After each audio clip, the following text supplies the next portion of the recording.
It's been a tough day for the community of Klawer in the Western Cape as they came together for 13-year-old Jerobejin van Wyk's funeral today.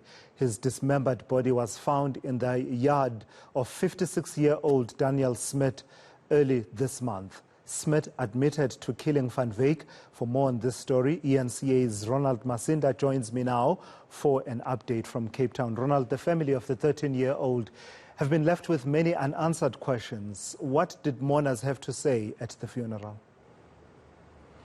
Tolas, good afternoon. Well, very disturbing details are also emerged during the funeral. We heard from several community leaders describing for us the crime scene, where it was only a part of Jerobejin van Wyk's ear, as well as the intestines and the kidneys that were found at the crime scene. So no one knows what Daniel Smit did with the rest of the body. What the lawyer told us earlier is that it seems like he burnt the body of Jerobejin van Wyk. But these are some of just the harrowing details that many people have been left up in arms. Many saying that, now is the time that they do something about this. They were even threatening to burn down the house of Daniel Smit. There has been reports that Daniel Smit himself knows that he will be locked inside for a very, very long time, so much so that there are allegations that he has put his house on the market. We do know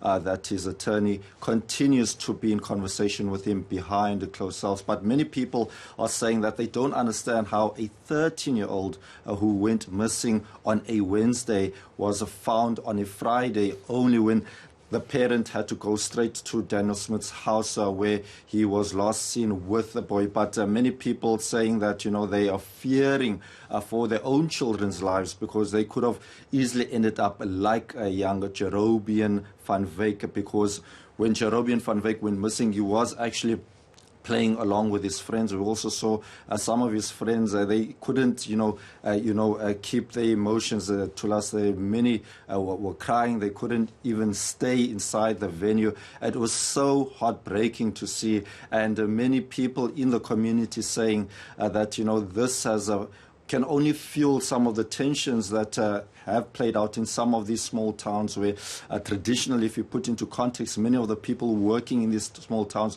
are seasonal farm workers, and they rely mainly on seasonal farm working in areas such as Klawer. So many have complained about the exploitation of working at farms, and that this could also be the reason why such acts of gruesome violence have been committed on young children like Jerobejin. But we also know, to us, that not only is that the only case. We've heard of a number of missing children near that area. In Tolbach recently also a female's body was found, and this just after 2 years when an 8-year-old's body was found just a few meters away from this female's body around 2 weeks ago. So many people are still saying, we've been left with many unanswered questions. We want this man to be held accountable, because he could never know that he could be behind many other crimes. Yeah.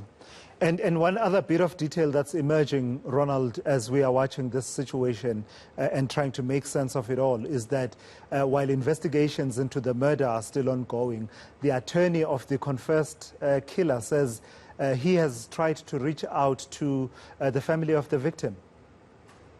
Yes, well, Santi Human has told eNCA exclusively that there is a letter that has been drafted by the confessed killer, Mr. Smit, and that in that letter he had apologized profusely for the heinous act. He says that, in as much as he may have had a previous history where he committed 4 other killings, this was a confession that he made to his lawyer. He has never killed before in Klawer, and that he hopes that the people of Klawer can show some forgiveness. He also went on to say that people from Klawer must not think that this is racially motivated, but he had other forms. There were allegations that he may have been a part of an occult earlier in his life, and being part of this occult, they committed acts of killings in areas such as Sea Point with another group of members who have since passed on. But it's acts of Satanism to us that many of us who don't know much about what takes place in such environments. But I'm sure there'll be more details that will emerge as the case progresses, because many people in Klawer are saying that there have been cases of missing children who have never been found before, and they hope that the police can at least do some more digging deep into Mr. Daniel Smit, because they are led to believe that there could possibly be more bodies in that yard where Jerobejin van Wyk was found. Yeah, and while you are on that point, Ronald, is that the conversation that the community is having around the issue of motive? What has the community been telling you? Billy Klassen, for example, that I believe you spoke to, what are they saying about what they believe to have been the motive?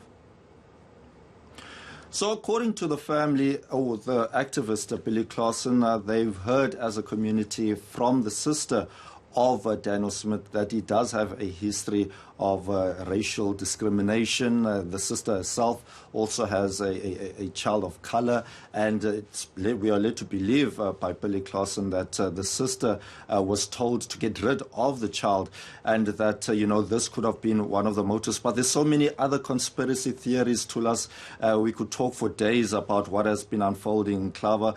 There's also an image that has emerged where on the day of when Jerobejin van Wyk was missing, that Daniel Smit might not have been traveling alone when the child was knocked by Daniel Smit, and then the body was transported inside his van, and that's when the boy went missing. And then for 2 days, the mother was looking for the child. The police, many people saying that they reacted very slowly in the investigation. Only for 2 days later, municipality workers, when they went to go dig into some of the municipal pipes inside the yard, they found body parts, and they are the ones who first, witnessed this gruesome discovery.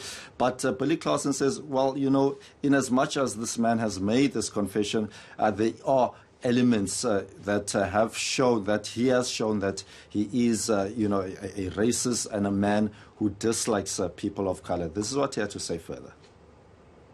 We heard that the neighbors, especially the neighbors around him, is more white people. They don't want to speak out. There are some of them who are very, very angry about what happened, because they didn't even know that they have a monster within the community, within the street. So, and they are very, very angry about it, and also traumatized. And the community of Klawer North, the colored black community, they are as traumatized as the family of Jerobejin van Wyk, because this is a gruesome deed that happened.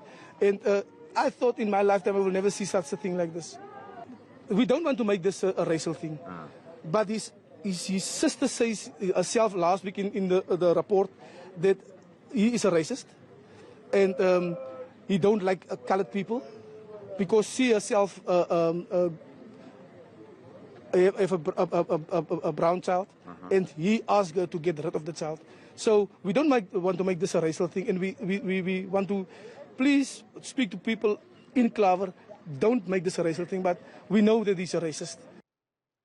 Billy Klassen there, an activist in the area of Klawer, ending that reporting there by eNCA's Ronald Masinda around the killing there of the 13-year-old Jerobejin van Wyk.